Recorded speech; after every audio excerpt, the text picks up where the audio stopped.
ಇವತ್ತು ಡಿಕೆ ಶಿವಕುಮಾರ್ ತಾಯಿ ಗೌರಮ್ಮ ಮತ್ತು ಪತ್ನಿ ಉಷಾ ಅರ್ಜಿ ವಿಚಾರಣೆ ನಡೆಯುತ್ತೆ. ವಿಚಾರಣೆಯನ್ನ ನಡೆಸುತ್ತಾರೆ ದೆಹಲಿಯ ಹೈಕೋರ್ಟ್ನ ನ್ಯಾಯಾಧೀಶರಾದಂತಹ ಬ್ರಿಜೇಶ್ ಸೇಥಿ ಅವರು. ಸಮನ್ಸ್ ರದ್ದು ಮಾಡಿ ಅಥವಾ ಬೆಂಗಳೂರಲ್ಲಿ ವಿಚಾರಣೆ ಮಾಡಿ ಅಂತ ವಾದವನ್ನ ಮಂಡನೆ ಮಾಡುವಂತ ಸಾಧ್ಯತೆ ಇದೆ. ಈ ಹಿಂದೆ ಕೂಡ ಕೋರ್ಟ್ ಒಂದು ಡಿಸಿಷನ್ಗೆ ಬಂದಿತ್ತು. ಅಂದ್ರೆ ಫಸ್ಟ್ ಸಮನ್ಸ್ ಕೊಟ್ಟಿದ್ರಲ್ಲ ಅದನ್ನ ಕ್ಯಾನ್ಸಲ್ ಮಾಡಿ ಒಂದು ವಾರ ಆದ್ಮೇಲೆ ಮತ್ತೊಮ್ಮೆ ಸಮನ್ಸ್ ಅನ್ನ ನೀವು ಹೊರಡಿಸಬೇಕು ಅಂತ ಕೋರ್ಟ್ ಆದೇಶವನ್ನ ಕೊಟ್ಟಿತ್ತು. ಸೊ ಈ ವಿಚಾರವಾಗಿ ಇವತ್ತು ವಿಚಾರಣೆಯನ್ನ ನಡೆಸಲಾಗುತ್ತೆ. ಬಟ್ ಇಲ್ಲಿ ಡಿಕೆಶಿ ಪತ್ನಿ ಹಾಗೇನೆ ತಾಯಿ ಪರ ವಕೀಲರು ಏನ್ ವಾದ ಮಂಡನೆಯನ್ನ ಮಾಡ್ತಾರೆ ಅಂದ್ರೆ ಸಮನ್ಸ್ ಅನ್ನೇ ಕ್ಯಾನ್ಸಲ್ ಮಾಡಬೇಕು, ಅರ್ಜಿನೇ ಕ್ಯಾನ್ಸಲ್ ಮಾಡಬೇಕು, ಇಲ್ಲ ಅಂದ್ರೆ ಬೆಂಗಳೂರಲ್ಲಿ ವಿಚಾರಣೆ ಮಾಡೋದಕ್ಕೆ ಅವಕಾಶವನ್ನ ಮಾಡ್ಕೊಡ್ಬೇಕು ಅಂತ.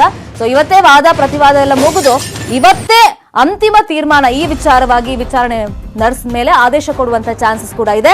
ದೆಹಲಿ ಹೈಕೋರ್ಟ್ ನಲ್ಲಿ ಇವತ್ತು ಏನಾಗುತ್ತೆ ಅನ್ನೋ ಕುತೂಹಲ ಇದೆ. ಯಾಕಂದ್ರೆ ಡಿಕೆ ಶಿವಕುಮಾರ್ ಮೊನ್ನೆ ತಾನೇ ತಿಹಾರ್ ಜೈಲಿಂದ ಹೊರಗಡೆ ಬಂದಿದ್ರು ಕೂಡ ಇದೀಗ ಅವರ ಫ್ಯಾಮಿಲಿ ವಿಚಾರವಾಗಿ, ಎಸ್ಪೆಷಲಿ ಅವರ ತಾಯಿ ಗೌರಮ್ಮ ಹಾಗೇನೆ ಪತ್ನಿ ಉಷಾ ವಿಚಾರವಾಗಿ ಕೋರ್ಟ್ ಯಾವ ನಿರ್ಧಾರಕ್ಕೆ ಬರುತ್ತೆ, ಮತ್ತೆ ಅವರು ಕೂಡ ದೆಹಲಿಗೆ ಹೋಗಿ ವಿಚಾರಣೆಯನ್ನ ಎದುರಿಸಬೇಕಾಗತ್ತಾ ಅಥವಾ ಈ ಅರ್ಜಿಯನ್ನೇ ಕೋರ್ಟ್ ಕ್ಯಾನ್ಸಲ್ ಮಾಡ್ಬಿಡುತ್ತಾ ಅಥವಾ ಬೆಂಗಳೂರಲ್ಲಿ, ಯಾಕಂದ್ರೆ 85 ವರ್ಷ ವಯಸ್ಸಾಗಿರೋದ್ರಿಂದ ಗೌರಮ್ಮ ಅವ್ರಿಗೆ ಬೆಂಗಳೂರಲ್ಲೇ ವಿಚಾರಣೆ ಮಾಡಬಹುದು ಅಂತ ಏನಾದ್ರೂ ಆದೇಶವನ್ನ ಕೊಡುತ್ತಾ ಅನ್ನೋದನ್ನ ನೋಡ್ಬೇಕು. ಇನ್ನೊಂದು ವಿಚಾರ ಇಲ್ಲಿ ಪ್ರಾಕ್ಟಿಕಲ್ ಆಗಿ ನಾವು ನೋಡೋದಾದ್ರೆ ಮಹಿಳೆಯರನ್ನ ಠಾಣೆಗೆ ಕರೆಸಿ ವಿಚಾರಣೆ ನಡೆಸಬಾರದು ಅಂತ ಕಾಯ್ದೆಯಲ್ಲೇ ಇದೆ, ಕಾನೂನಲ್ಲೇ ಇದೆ.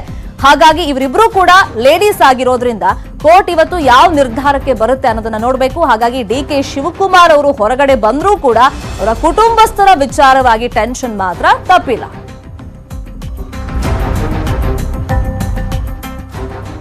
ಎಂಬತ್ತೈದು ವರ್ಷ ವಯಸ್ಸಿನ ಗೌರಮ್ಮ ದೆಹಲಿಗೆ ಪದೇ ಪದೇ ಹೋಗೋದಕ್ಕಾಗೋದಿಲ್ಲ. ಕರೆದಾಗೆಲ್ಲ ಇನ್ನು ಸಿಆರ್ಪಿಎಫ್ 160 ಪ್ರಕಾರ ಪುರುಷರನ್ನ ಮಾತ್ರ ಠಾಣೆಗೆ ಕರೆಸಿ ವಿಚಾರಣೆಯನ್ನ ನಡೆಸಬೇಕಾಗುತ್ತೆ ಅಂತ ಕಾನೂನಲ್ಲೇ ಇದೆ.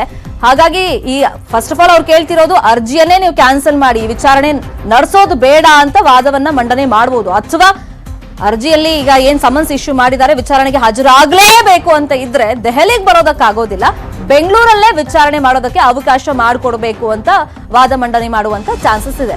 ಸೊ ಇವತ್ತಿನ ಬೆಳವಣಿಗೆ ಬಗ್ಗೆ ಮತ್ತಷ್ಟು ಇನ್ಫಾರ್ಮೇಶನ್ ಕೊಡ್ತಾರೆ ಫೋನ್ ಸಂಪರ್ಕದಲ್ಲಿ ಜಾಯ್ನ್ ಆಗಿರುವಂತ ನಮ್ಮ ನವದೆಹಲಿ ರಿಪೋರ್ಟರ್ ಧರಣೇಶ್, ಇವತ್ತು ವಾದ ಪ್ರತಿವಾದ ಜೊತೆಗೆ ಇವತ್ತೇ ಆದೇಶ ಬರುವಂತ ಚಾನ್ಸಸ್ ಎಷ್ಟು ಮಟ್ಟಿಗಿದೆ?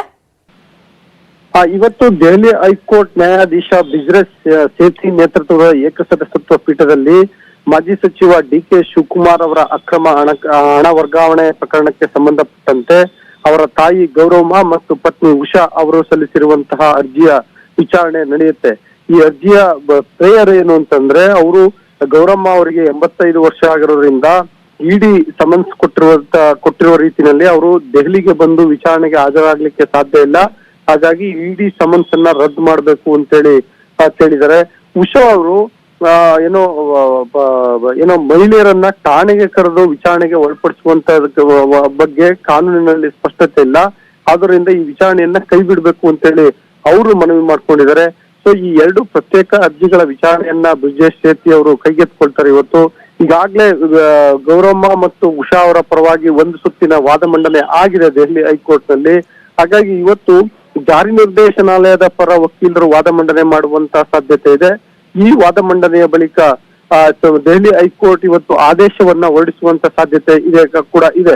ಹಿಂದೆ ಒಂದು ಹೊಸ ಸಮನ್ಸ್ ಅನ್ನ ನೀಡಿ ಅಂತೇಳಿ 7 ದಿನಗಳ ಕಾಲಾವಕಾಶವನ್ನ ನೀಡಿತ್ತು ಇಡಿಗೆ ದೆಹಲಿ ಹೈಕೋರ್ಟ್. ಆ ಮುಖಾಂತರ ಇವ್ರಿಗೆ ದೆಹಲಿಗೆ ಬಂದು ವಿಚಾರಣೆಗೆ ಹಾಜರಾಗುವಂತ ವಿಷಯದಲ್ಲಿ ಒಂದು ರಿಲೀಫ್ ಸಿಕ್ಕಿತ್ತು ಗೌರಮ್ಮ ಮತ್ತು ಉಷಾ ಅವ್ರಿಗೆ. ಇವತ್ತು ಯಾವ ರೀತಿ ಆದೇಶ ಬರುತ್ತೆ ಅನ್ನುವಂಥದ್ದನ್ನ ಕಾದ್ ನೋಡ್ಬೇಕು. ಈಗಾಗಲೇ ಇದೇ ಪ್ರಕರಣಕ್ಕೆ ಸಂಬಂಧಪಟ್ಟಂತೆ ಡಿಕೆ ಶಿವಕುಮಾರ್ ಜೈಲಿನಿಂದ ಹೊರಗಡೆ ಬಂದಿರೋದ್ರಿಂದ ಈಗ ಗೌರಮ್ಮ ಮತ್ತು ಉಷಾ ಅವ್ರಿಗೂ ಕೂಡ ರಿಲೀಫ್ ಸಿಗುತ್ತಾ ಇಲ್ವಾ ಅನ್ನುವಂಥದ್ದು ಇವತ್ತು ಮೂಡಿಸಿರುವಂತಹ ಕುತೂಹಲ. ಥ್ಯಾಂಕ್ ಯು ಧರಣೇಶ್ ತಮ್ಮ ಇನ್ಫಾರ್ಮೇಶನ್ಗೆ.